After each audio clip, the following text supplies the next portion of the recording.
합니다. 먼저 그 앞에 10장 제사들을 파송하시면서 주신 교훈들 마저 좀 살펴보고 11장 오늘 본문으로 이렇게 가겠습니다. 제자들을 파송하시면서 양을 이리 가운데 보내는 것 같다. 그렇게 이제 어려운 일이 분명히 있을 거다. 그렇지만 하나님의 지혜와 그 순수함 이 두 가지를 가지고 나갈 때 능히 감당할 수 있다라고 하는 것입니다.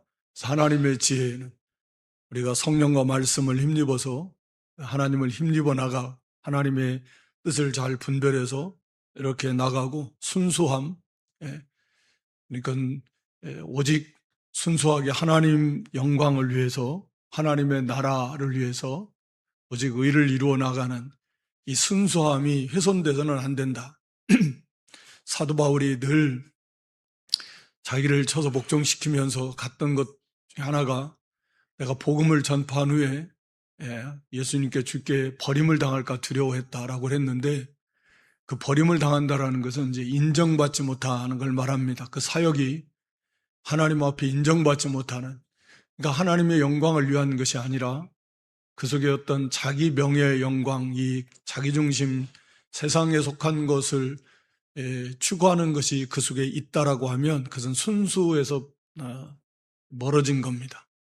그러니까 그건 하나님 앞에 인정받을 수 없을 것이다. 그래서 환난은 오는데 미리 알려주신 것은 두려워하라는 게 아니라 능히 감당할 수 있는 힘을 주신다. 성령께서 그때 함께해 주실 거니까 미리 우리에게는 그런 일이 있을 거니까 당황하지 말고, 왜 이런 일이 있지? 라고 당황하지 말고 혹은 두려워하지 말고 그냥 준비하라는 거예요. 각오하고 더욱 마음을 굳게 해서 그렇구나, 우리 양이 이리 가운데 지금 가는 것 같구나.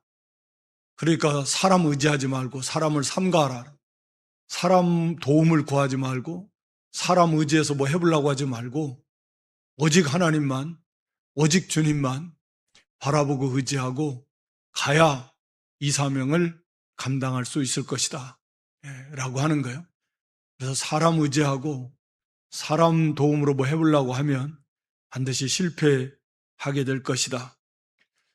그리고 이 고난을 주신 것이 바로 예수님을 닮아가는 아주 제일 쉬운 길이 고난당하는 길이요.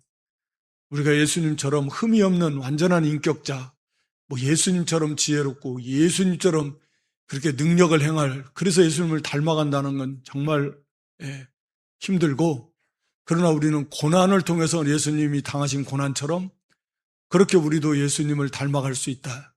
예수님과 같은 대접을 받는 거예요. 그러니까 예수님을 닮아가는 거죠. 예수님을 귀신이 왕을 힘입어서 귀신을 쫓아낸다, 이런 대접 받았으니까 우리도 미친놈 소리 듣고 뭐 그런 소리 해도 예수님처럼 그런 모욕을 받고 또는 고난을 받으면 예수님을 제일 쉽게 닮아갈 수 있는 게 이 고난이에요. 그래서 이 고난을 통해서 뭐 말할 수 없는 거죠. 우리 하나님께서 정말 많은 그런 그 하나님의 은혜입니다. 심지어는 여기 오늘 본문 10장 마지막에 누구든지 제자 이름으로 작은 자 중 하나에게 냉수한 그릇 대접하면 그 상을 주신다. 그러니까 이 고난을 당하면 고난당하는 사람만 복받는 게 아니고 고난당하는 형제가 있으면 그 형제를 도와주는 사람이 있잖아요. 그 형제를 위해서 기도해 주는 사람이 있을 것이고 냉수 한 그릇이라도 대접해 주는 사람이 있을 것이고, 그러니까 고난당하는 사람도 예수님 닮아가고 하나님 나라를 세워나가는 공로자가 되고 그 고난을 통해서 오직 하나님 의지하는 법을 더 배우고 또 하나님의 놀라운 은혜도 실제로 체험도 하고 말할 수 없이 복이 많은데, 그리고 천국에 그만큼 상급과 영광도 크게 될 거지만 그를 통해서 그 고난당하는 형제를 도와주는 사람들도 거기에 동참하는 복을 받는다는 거예요. 그를 위해서 같이 기도해주면 거기에 같이 그 상을, 동일한 상은 아닐지 몰라도 어찌됐든 그 상을 받고, 냉수 한 그릇이라도 도와주면 그 상을 받고, 그러니까 하나님께서 그 전능하시고 존재하신 절대주권의 하나님께서 이런 고난이 왜 주셨겠냐고요. 독생자를 주시기까지 우리를 사랑하시는데 우리가 하나님 알지도 못하고 우리가 하나님께 달라고 한 것도 없고 우리는 그냥 하나님의 원수, 정말 버러지 같은 인생인데 그런 우리를 하나님께서 무조건적으로 상상도 할 수 없는 이 사랑을 쏟아 부어주신 우리 하나님, 우리 아버지께서 왜 이런 사랑하는 자녀들이 고난당하는 그걸 좋아서 주시겠냐고요. 예. 어마어마한 복이 그 속에 있으니까.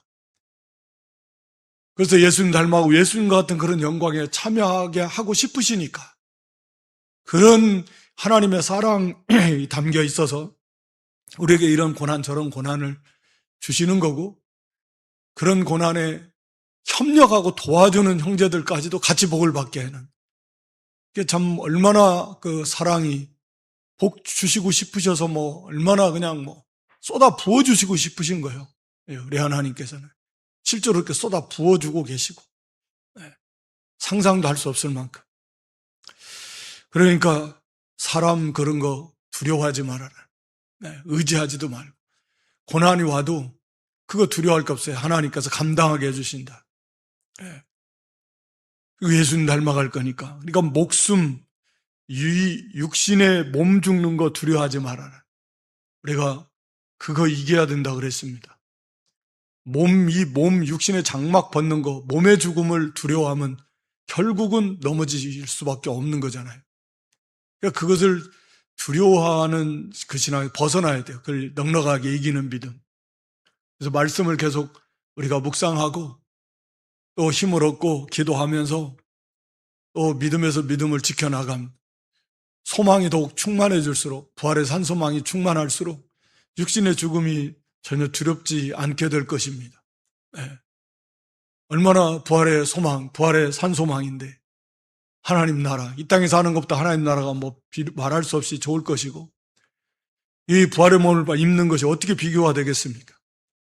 그것을 우리가 확신, 소망의 충만한 확신이라고 그러는데 히브리서에서 그 소망의 충만한 확신이 차고 넘칠 때 더 이상 그 육신의 죽음의 두려움에 떨지는 않을 거예요. 그렇게 가야 되는 거예요. 그리고 오늘 여기 30절 말씀에도 10장 30절에도 머리털까지 다 세심받으신 하나님, 그런 하나님 참새 한 마리 떨어져서 매매되는 것도 하나님의 허락하심 속에서 이루어지는 건데, 그러니까 우리가 당하는 고난은 하나님께서 감당할 만큼만 주시고 감당할 힘도 주시고 성령께서 함께 해주시고, 그러니까 두려워하지 말라는 거예요. 두려워하지 말. 거기 32절에는 누구든지 사람 앞에서 나를 시인하면 나도 하늘에 계신 내 아버지 앞에서 그를 시인할 것이고, 누구든지 사람 앞에서 나를 부인하면 나도 하늘에 계신 내 아버지 앞에서 그를 부인하리라. 이 말씀은 그러니까 우리의 참 신앙이 이 땅에서 사람들 앞에서도 증거되어져야 된다라고 하는 것을 말씀하고 있는 것입니다. 그 누가복음 이 내용이 누가복음 12장 8절로 12절 말씀에 기록이 되어 있는데, 그 말씀을 통해서 좀 살펴본다고 하면 누가복음 12장 그 8절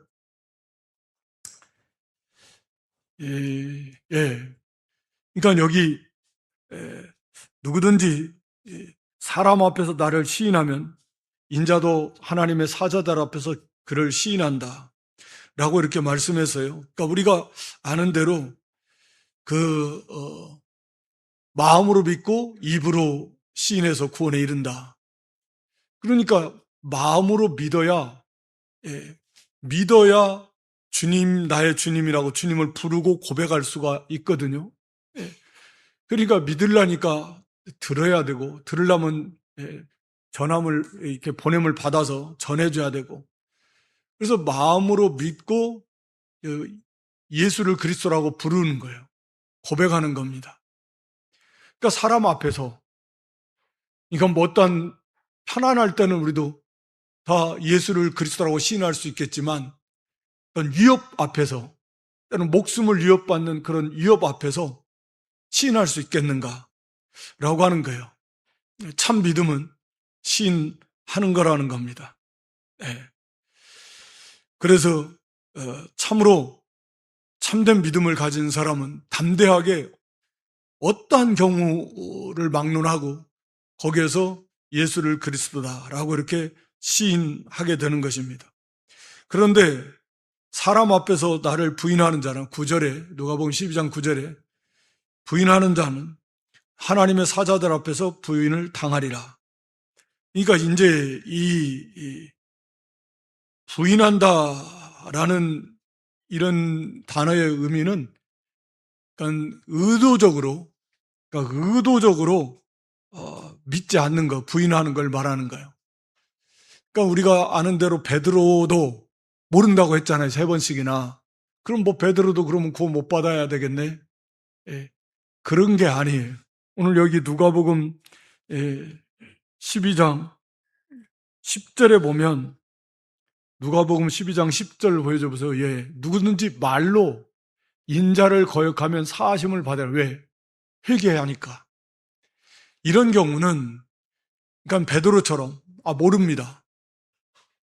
이건 이제 두려움에 사로잡혀서 이제 일시적으로 실수한 것을 말하는 거예요. 그러나 이렇게 성령을 못 오간다라는 것은 그러니까 성령의 역사를 통해서 예수가 그리스도임이 밝히 드러났는데도 그 예수를 그리스도라고 부르기를 거부하는 사람. 그러니까 이게 사람 앞에서 나를 부인한다라는 말은 그러니까 베드로처럼 두려움에 사로잡혀서 일시적으로 모른다라고 하는 것을 말하는 게 아니라 이건 의도적으로 그 예수님을 믿지 않는, 인정하지 않는 이제 그러한 그 의미를 나타냅니다. 그러니까 이제 이 말씀이 사람들 앞에서 너희가 시인하지 않으면 나를 부인한다면 나도 그러니까 이게 베드로처럼 그런 게 아니고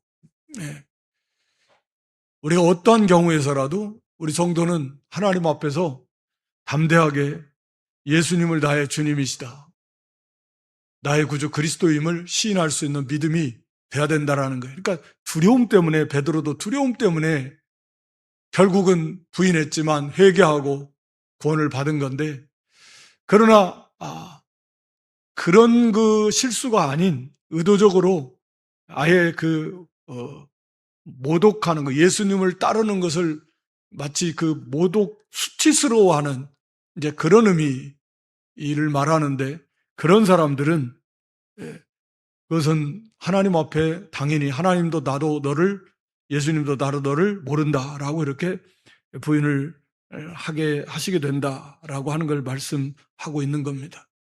그러니까 여기서 이제 주시는 말씀은 그게 우리가 두려워하지 말고, 지금 두려워하지 말라는 말씀 속에 오늘 본문도 그렇고 오늘 마태 10장에서 그러니까 두려우니까 그냥 모른다고 하거든요. 얼마나 수치스러워요. 그러니까 일평생 베드로가 이제 회개하면서 하나님 앞에 그랬다 그러자 전해지잖아요. 그러니까 그런 두려움에 사로잡히니까 그런 거예요. 그래서 앞에 두려워하지 말라. 두려워하지 말고 담대하게 언제 어디서나 어떤 경우에서든지 그렇게 예수님을 나의 구주시라고 시인할 수 있는, 그러다 순교도 당하는 것이고, 그러니까 뭐 얄팍하게 생각해서 나도 베드로처럼 모른다고 했다가 나중에 회개해야지, 그러니까 이런 생각을 아예 하고 있다면 그건 위험한 사람일 겁니다. 그건 위험한 사람이에요. 진짜 성도는 그렇게 생각할 수 없잖아요. 주님을 생각할 때, 하나님을 생각할 때 그럴 수 있어요? 네. 그럴 수 없죠. 주님을 진정 사랑하고 주님은 나를 위해서 이렇게까지 낮아지시고 십자가에서 죽으시기까지 하셨는데 내가 그거 주님, 그래서 당연히 이 생명 다해서 주님 따르겠습니다. 여기 그런 마음을 먹는데 문제는 거기에 도달하지를 못하니까 마음만 먹었지 실제로 그런 믿음으로 자라나야 되는데 그게 안 되니까 베드로처럼 그런 실수를 하게 되는 거죠. 그러니까 그러지 말라는 거예요. 예. 그러면서 거기 34절 이하에도 반드시 어려움이 있다. 검을 주러 왔다. 화평을 주러 온 것이 아니라 검을 주러 왔다. 라는 말씀은 그 말씀이잖아요. 참된 화평을 물론 주시러 오셨는데 그 참된 화평을 얻기 위해서는 반드시 이 싸움이 필요하다. 영적인 선한 싸움.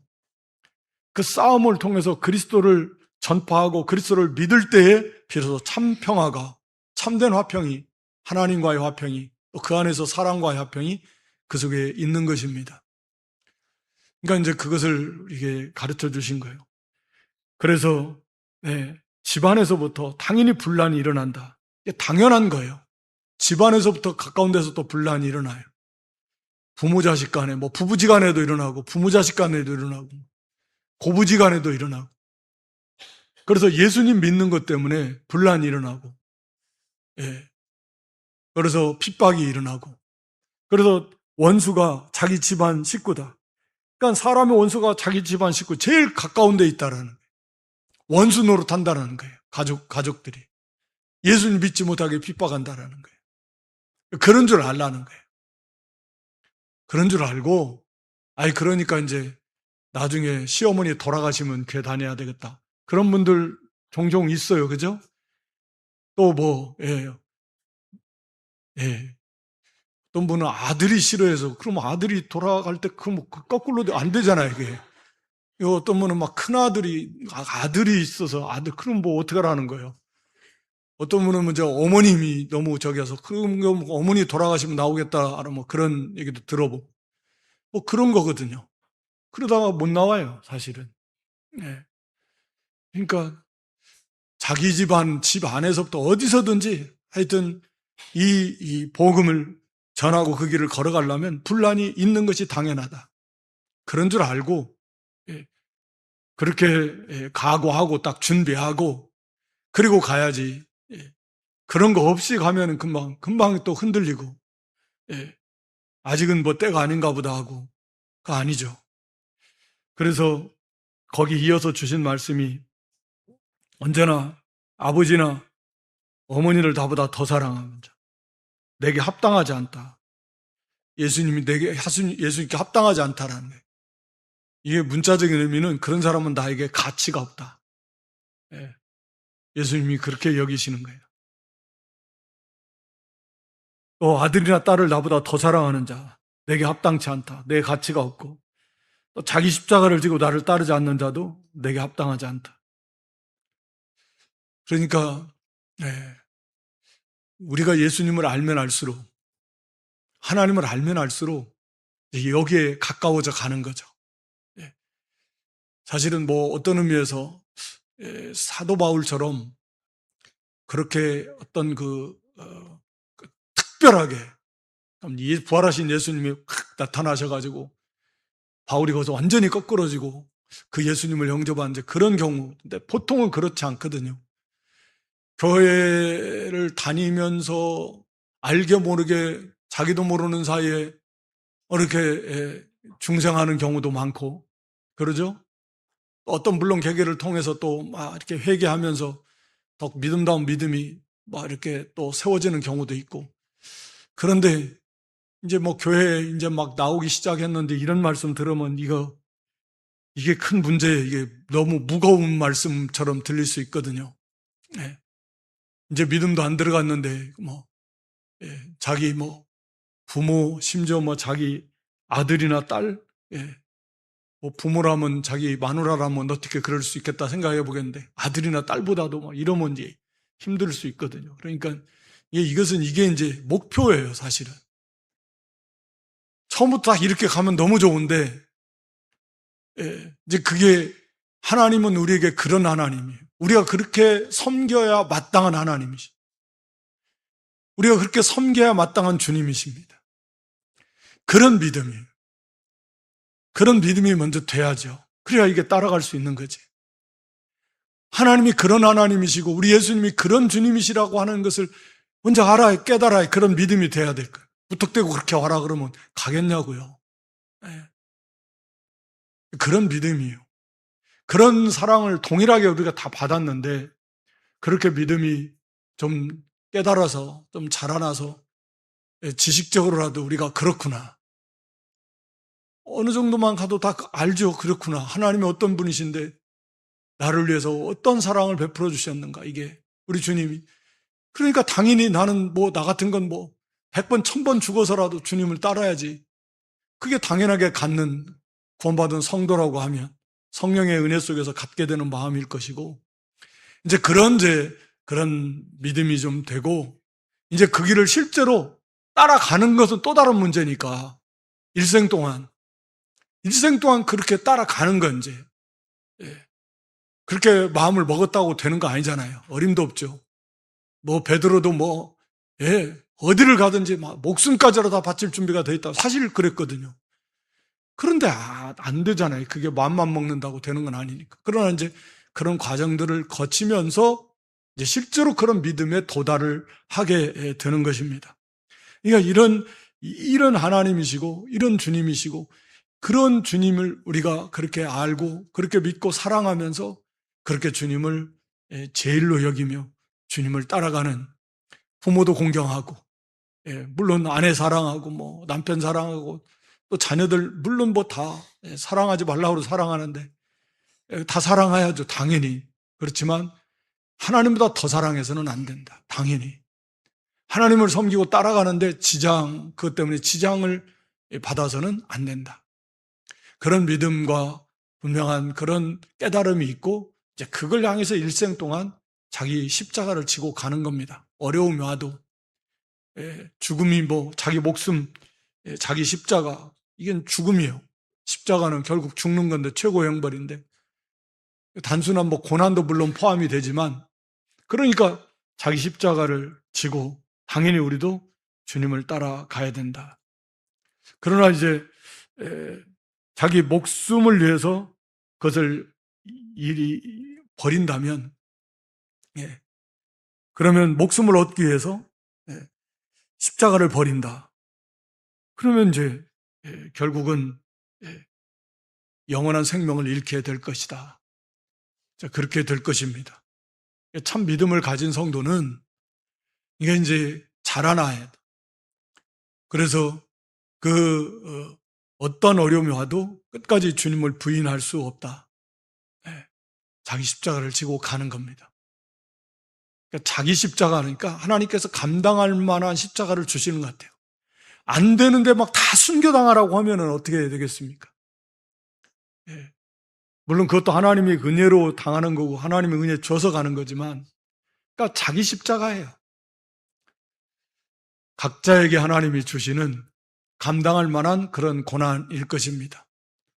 그래서 분명히 감당한다라는 거예요. 자기 십자가니까. 우리 보고 예수님 십자가 지시라는 거 아니잖아요. 우리 보고 뭐 사도들이 지었던 십자가 지라는 거 아니잖아요. 자기 십자가예요. 그러니까 질 수 있다. 믿음을 쓰면 질 수 있습니다. 그래서 자기 목숨까지라도 내놓고 그런 각오를 가지고 우리가 주님을 따라가야 된다. 이런 각오를 가지고 가야 될 것이고, 그리고 마침내 그렇게 가게 될 것입니다. 그래서 40절, 42절은 예수님과의 연합에 대해서 우리가 어제는 잠깐 살펴봤는데 그런 거예요. 우리 성도는. 그래서 너희를 영접하면 나를 영접하고 예수님을 영접하는 거고, 예수님을 영접한 사람은 곧 하나님을, 예수님을 보내신 하나님을 영접하는 게 다 연합되어 있으니까. 반대로 그들을 배척한다 그러면 예수님 배척하는 거고 예수님을 보내신 하나님을 배척하는 거, 저버리는 것이다. 그러니까 그 죄가 얼마나 크겠는가 라고 하는 것을 우리가 알아야 됩니다. 그래서 그렇게 성도를 영접하고 선자를 영접하고 의인을 영접하고 냉수 한 그릇만 대접해도 하나님은 상의 상을 더해 주신다. 쏟아 부어 주신다. 반대로 이렇게 형제를, 예수님과 연합된 형제요, 하나님이 함께 하시는 그런 존귀한 존재를 알아서 우리가 항상 형제를 대할 때 그렇게 대해야 됩니다. 예수님의 몸의 지체인데, 예수님과 연합되어 있는데 형제를 함부로 하면 그건 예수님을 함부로 하는 거지. 하나님을 함부로 하는 거나 같다. 얼마나 끔찍한 일입니까? 그러니까 그것을 항상 우리가 의식을 하고 있어야 된다. 지식으로는 다 아는데 이게 의식이 안 돼. 그래서 우리가 함부로 생각하고 말하고 행동하는 경우들이 있다가 얼마나 이게 잘못된 큰 죄인가라고 하는 것을 알아야 됩니다. 오늘 여기 세례 요한에 대해서 예수님과의 그런 세례 요한이 제자들 보내서 이제 예수님 물어보고 예수님이 답변해 주신 내용 기록해 놓고 있는데, 예수님께서 친히 여러 동네에 가르치시며 전도하시려고 거기를 떠나가셨다. 이를 위해서 예수님이 오셨다 그랬습니다. 그러니까 전도는 예수님도 하셨는데, 아니 예수님께서도 전도하셨는데, 근데 전도를 안 하면 어떻게 되는 거예요? 아니 예수님도 전도하셨는데, 그러니까 핑계 될 수 없습니다. 그러니까 몸이 뭐 아파서 그런 경우는 어쩔 수 없지만 예수님도 전도하셨는데 그걸 누가 안 한단 말이에요. 예수님을 따르는 사람들이. 말이 안 되잖아요.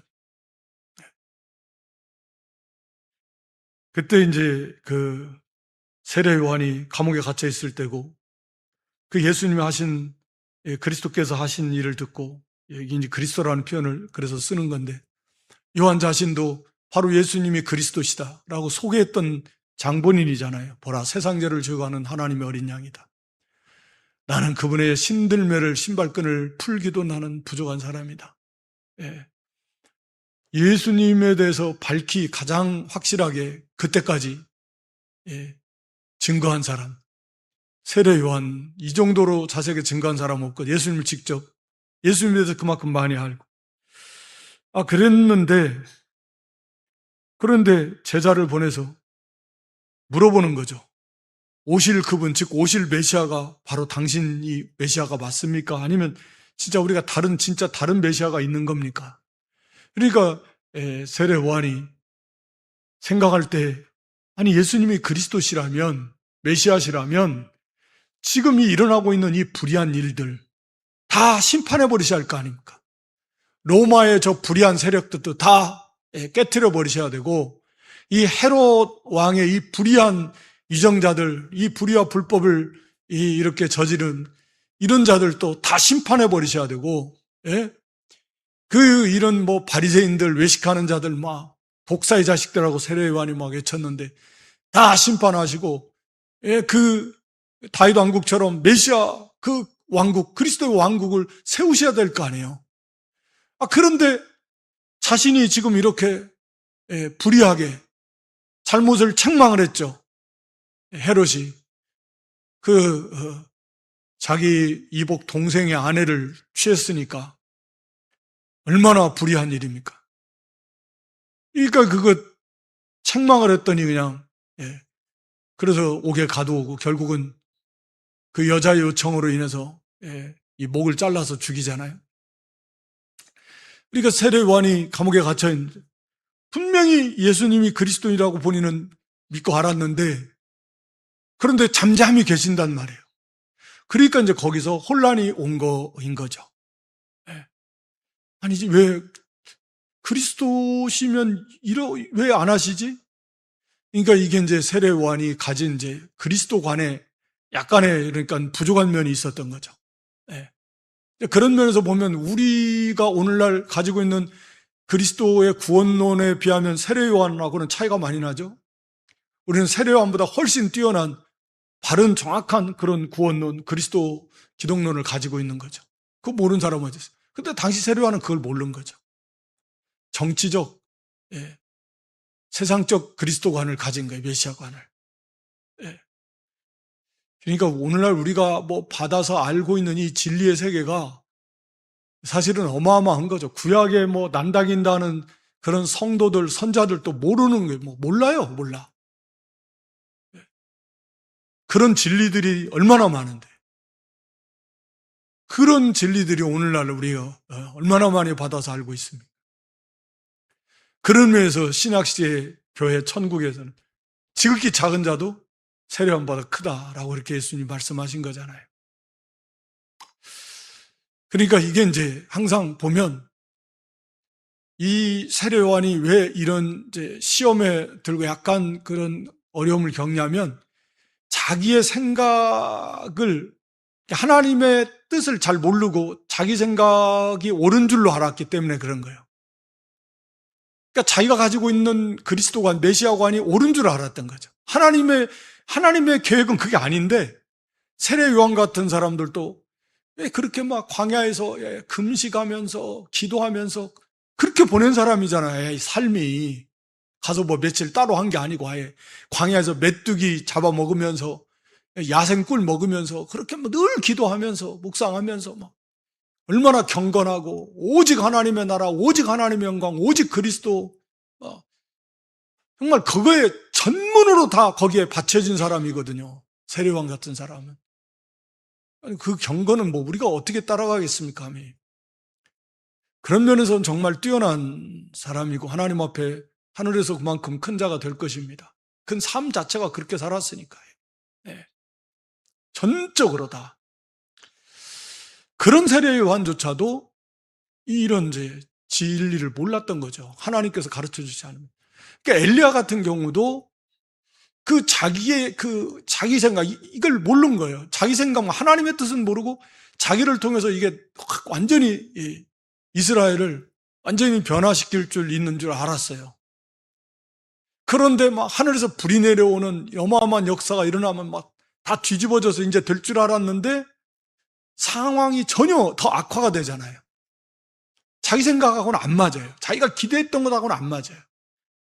그런 역사들이 안 나타나요. 그러니까 거기서 그만 이제 침체되는 거죠. 그러니까 이게 이제 보통 우리가 항상 왜 이게 신앙생활 하다가 이렇게 주춤하고 깔아앉고 어떤 사람 막 아주 그냥 드러누워서 자버리고 막 왜 그러냐면 자기가 기대했던 게 있는데 이게 자기 생각대로 안 되니까 그런 경우들이 많아요. 내가 이 정도 이렇게 섬기고 자기도 모르는 사이 그런 게 있다니까. 내가 이렇게 열심을 내고 나 봉사도 하고 내가 이렇게 오랫동안 했으면 하나님이 이러한 것은 복을 주셔야 되는 거 아니야? 아니면 이렇게 해주셔야 되는 거 아니야? 라고 하는 그런 자기만의 기대치가 있는 거예요. 자기만의 기대치. 자기만의 생각이 있는 거예요. 근데 그게 깨질 때, 그게 안 맞을 때, 그리고 이때 정도, 이 정도 참고 기다렸으면 들어주셔야 되는 거 아니야? 이런 건데, 그게 안 되는 거죠, 언제나. 그러니까 하나님의 시간표, 하나님의 계획이, 그걸 잘 모르면서 자기 생각에 딱 맞춰가지고 자기도 모르게 거기에 갇혀져 있는 거죠. 그래가지고 그게 안 될 때 이제 거기서 이제 힘이 들고, 나를 사랑하시느니 안 하시느니, 하나님의 기도를 난 안 들어주시느니 이런 거죠. 시편 기자의 고백처럼 하나님 이제는 나를 잊으셨나? 이런 거예요. 다 똑같은 상황이 그런 거예요. 이제 나 잊으셨나? 하나님 나를 버리셨나? 이제는 끝났나? 여기까지인가? 왜 하나님이 안 도와주시지? 왜 응답을 안 해주시지? 그런 거죠. 그러니까 언제나 이 세례요한 같은 이 점 정말 뛰어난 얼마나 경건한 그런 세례요한인데 이런 세례요한도 그런 우리가 자기도 모르게 자기만의 자기가 생각하는 그런 잘못된 그런 시간표를 가지고 올 수 있고 기대치를 가지고 있어요. 그리고 그것이 안 맞을 때 보통은 낙심합니다. 시험에 들어요. 신앙에 잠이 듭니다. 그러니까 언제든지 자기를 그저 그냥 언제든지 우리가 자기를 낮추면서 하나님은 절대 선하신 사랑이 무한하신 하나님의 뜻을 모르잖아요. 우리가 다 감추어진 작정은 잘 몰라요. 잘이 아니라 거의 모르죠. 하나님 감춰놨는데 어떻게 알겠습니까? 겸손해야 돼요. 그래서 언제나 하나님 자기 생각이 앞서가도록 하면 안 돼요. 그것이 벌써 교만한 겁니다. 그래서 세례 요한도 바로 그런 잘못된 이 메시아관 때문에 거기서 상당히 고민이 많았고 그래서 이제 참다 이 제자를 보내서 이렇게 물어본 것입니다. 그때 예수님의 답변은 너희가 가서 듣고 보는 것을 요한에게 알려라. 그러니까 예수님의 말씀이 내가 그리스도다 이렇게 답변해 주시면 보통은 맞을 것 같은데 예수님이 그렇게 말씀하지 않으시고 예수님이 지금 하시는 이 사역, 열매를 보라는 거예요. 열매. 예. 열매를 봐서 이것이 하나님의 말씀과 메시아에 대한 그 메시아의 예언의 말씀, 약속의 말씀이잖아요. 그 말씀과 일치가 되는지, 그 열매를 통해서 그것이 과연 하나님의 말씀과 맞는지 안 맞는지, 그걸 통해서 확신을 가져라.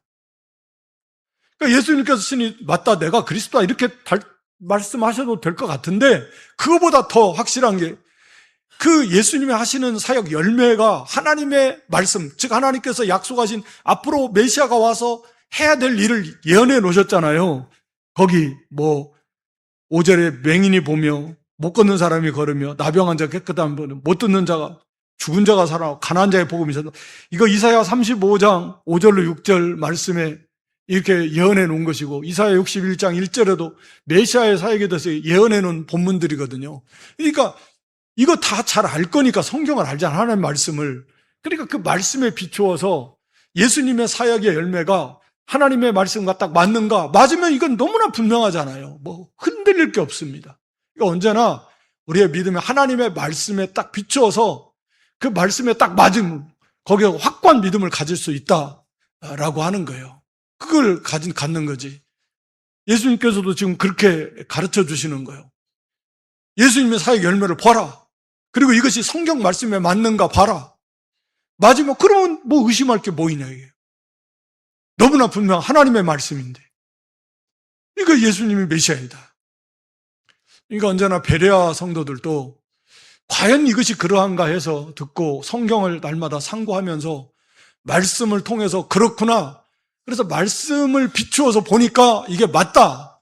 그래야 그 믿음이 견고하고 확고하게 딱 세워지는 것입니다. 그저 사람의 설득이나 말에 의해서가 아니라 하나님의 말씀, 거기에는 성령께서 함께 하실 거니까 그래야 거기에 확고한 그 말씀을 바르게 깨닫고 그래야 자기의 믿음이 거기에 확고하게 딱 굳게 서게 되는 것입니다. 그러면서 이제 누구든지 사람을 실족하지 아니하는 자는 복이 있다.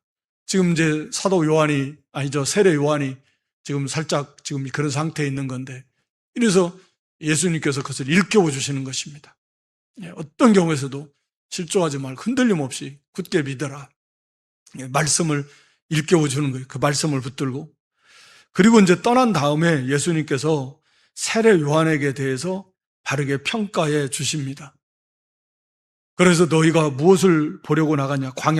광야에서 세례 요한이 회개하라고 외쳤을 때 많은 사람들이 나가고 또 세례 요한을 따르고 세례 요한을 통해서 주시는 말씀을 받았고 그랬잖아요. 이제 그걸 말씀하는 거예요. 그러니까 광야에 왜 나갔냐? 무엇을 보려고 나갔냐? 바람에 흔들리는 갈대, 즉 바람에 흔들리는 갈대 같은 사람 보려고 갔냐? 바람에 흔들리는 갈대 같은 사람은 줏대가 없이 그냥 이렇게 시류에 따라서 이리 흔들리고 저리 흔들리고 말이죠.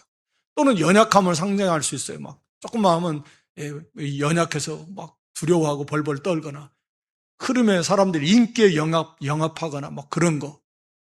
아니라 세례 요한은 그런 사람이 아니라는 거예요. 강한 사람이요.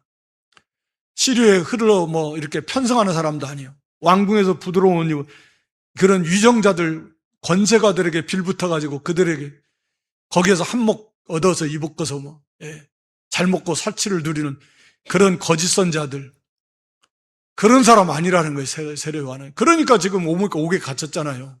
헤롯 왕을 책망해가지고. 그러니까 이 세례 요한은 아주 바른, 의로운, 정직한, 진실한, 또 강하고 담대한. 그래서 오히려 선지자보다 더 낫다. 라고 이렇게 인정을 해줍니다. 세례 요한이 비록 잠깐 그렇게 지금 신앙에 잠이 들어 갈등하고 있지만 그건 잘못된 자기 생각 때문에 그런 것이고 세례 요한을 인정해 주는 거죠. 예수님께서 바르게 평가해 주는 것입니다. 그래서 성경 말라기 3장 1절에 기록한 그 10절의 내용을 인용하면서 10장의 말씀은 예수님 앞서 하나님이 보내신 그런 사자. 네. 그래서 6개월 먼저 태어났고 예수님 사역, 그래서 먼저 예수님을 맞이할 준비를 시킨 사람, 바로 세례 요한이잖아요. 그리고 마지막 이제 이렇게 하나님께서는 그 사역 달걀결 다 마치니까 하나님의 뜻은 그거예요. 세례 요한은 그리스도가 자기를 여기서 풀어주고 다 하시었으면 좋겠다고 생각했지만 하나님께서는 세례 요한의 사역은 딱 거기까지. 그런데 그냥 데려가시는 게 아니라 순교의 제물로 데려가시니까. 그러니까 최고의 복으로 하나님은 세례 요한을 데려가시는 겁니다. 예. 거기까지가 이제 세례 요한의 길이 사역이요. 그러니까 예수님을 구약의 마지막 선지자인 거죠. 예수님을 이제 소개하는, 구약과 신약을 잇는 그러니까 세례 요한의 역할은 다 거기까지. 그러니까 애초에 세례 요한은 그것은 몰랐던 것 같고, 어떻게 다 알 수 있겠습니까? 하나님 안 가르쳐 주면 모르는 거지. 그리고 이제 하나님께서는 그 세례 요한을 그냥 데려가시는 것보다 너무너무 사랑하시니까 순교의 제물로 이렇게 데려가시는 겁니다. 그 하나님의 사랑이에요. 그래, 여기 11절에 우리가 살펴본 대로 여자가 낳은 자 중에 세례 요한보다 큰 이가 일어남이 없다. 이 말씀은 좀 물론 어려운 말씀이기도 하고, 이게 무슨 의미일까? 뭐 내용이 어려운 건 아닌데, 그러니까 그러면 세례 요한이 제일 큰가? 그 말씀은 아닌 것 같습니다. 왜냐하면 그러면 뭐 세례 요한이 구약의 성도들 그 말씀 그런 개념으로 이해를 하려면 그러면 천국에서는 지극히 작은 자라도 크다. 그러니까 신약 교회를 말하는데 여기 천국은 그러면 세례 요한보다 우리가 다 큰가? 그런 건 아니에요. 그러니까 여기서 말하는 크다라는 개념은 그 가지고 있는 지식의 크기가 영적 지식의 예수 그리스도에 대한 지식의 크기, 그게 큰 것이고, 그것을 예수님에 대한 지식을 많이 가지면 가질수록 예수님을 많이 닮아갈 수 있는 기회가 그만큼 크게 주어지는 것이죠. 다시 말하면 뭐 천국에서 그만큼 예수님처럼 온전히 될 만큼 큰 자가 될 수 있는 기회는 다 주어지는 것이지. 그러니까 예수님에 대해서 바르게 아는 지식의 크기, 그게 이제 세례 요한이 제일 컸다. 지금까지는 세례 요한만큼 예수님을 그렇게 많이 안 영적 지식을 가진 사람은 없었다. 그러나 이제 신약 교회에서는 어린아이라도 예수님 십자가 부활 다 알아요. 그러니까 세례 요한보다도 오히려 더 예수님에 대해서 바로 아는 그런 지식의 크기가 더 크다라는 그런 의미이고, 그리고 이제 말씀드린 대로 그렇게 예수님을 바르게 아는 지식의 크기가 클수록 많을수록 정말 예수님을 많이 닮아갈 수 있는 그런 기회가 더 주어지는 거죠. 오늘 여기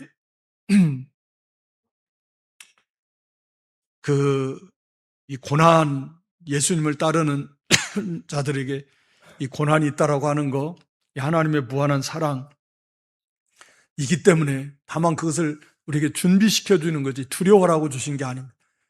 당하는 사람, 거기에 협력하는 사람, 다 복에 복을 더하는 것 뿐입니다. 그래서 오직 우리는 그 하나님을 예수님을 사랑하되 정말 마음, 목숨, 뜻과 힘을 다하기까지 그런 예수님, 그런 하나님을 우리가 알고 그걸 향해서 우리도 정말 자기 목숨까지라도 아끼지 않고 줄 수 있는 이제 그런 마음을 가지고 실제로 거기에 도달하는 데까지 가는 이제 그런 믿음으로 갈 수 있기를 바랍니다. 그리고 세례 요한처럼 자기 생각을 앞세우면 자기도 모르게 반드시 그게 안 맞을 때는 그만 영적으로 신앙이 침체가 되고 시험에 들 수도 있다. 언제나 그런 것은 내려놔야 돼요. 언제나 모르면 오직 하나님의 절대 하나님의 선하신 사랑이 무한하신 신실하신 하나님을 조금 더 의심하지 말고 그런 주님을 믿고 그래서 자기 생각을 앞세우지 말고 그리고 이렇게 겸손하게 하나님 앞에서 하나님의 뜻을 찾으며 나아가야 돼요. 예수님도 전도하신 거 항상 기억하면서 내가 뭐라고 전도를 안 하겠습니까? 우리도 힘써서 또 복음을 전하는 그런 믿음들이 될 수 있기를 주님의 이름으로 축원합니다. 하나님 우리 아버지, 말할 수 없는 은혜와 사랑을 진실로 고맙고 감사합니다. 저희를 그렇게 사랑하셔서 예수 그리스도까지 내어주신 아버지 하나님께서 크고 작은 많은 어려움을 은혜와 복으로 허락하심으로 그를 통해서 정말 예수님을 많이 닮아갈 수 있는 그런 복을 주시고 또 거기에 함께 참여함으로 또 더 이렇게 하늘의 큰 은혜와 복을 주시려고 이렇게 하나님께서 우리에게 놀라운 이런 고난도 은혜와 복으로 주신 줄 알고 우리가 감사하며 두려워하지 말고 각오하고 결단하고 준비하면서 주님을 사랑하며 따라갈 수 있는 그런 믿음들이 되게 해 주시옵소서. 예수님의 이름으로 기도드리옵나이다. 아멘.